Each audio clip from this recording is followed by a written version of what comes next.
In the Lockside apartment, in the lounge, there is a large Samsung television. And to operate this television, you need the remote control. To turn it on, just push the red button, and that will start the television up. Now this is a smart TV, and it has a range of apps that you can sign in. So we do provide Netflix, but if you have your Prime accounts or BBC iPlayer, you can watch terrestrial TV using these.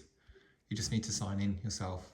If you do sign on these, we recommend that you do sign out of your accounts, but do not sign out of our Netflix account. So to access Netflix, you can either use the remote control button, Netflix button, or you can use it on the television. So here, I'm just going to push the Netflix button here.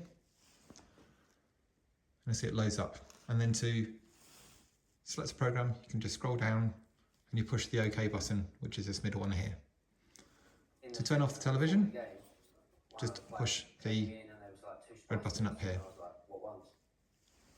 That's how to use the television in Lockside Apartments. Thank you.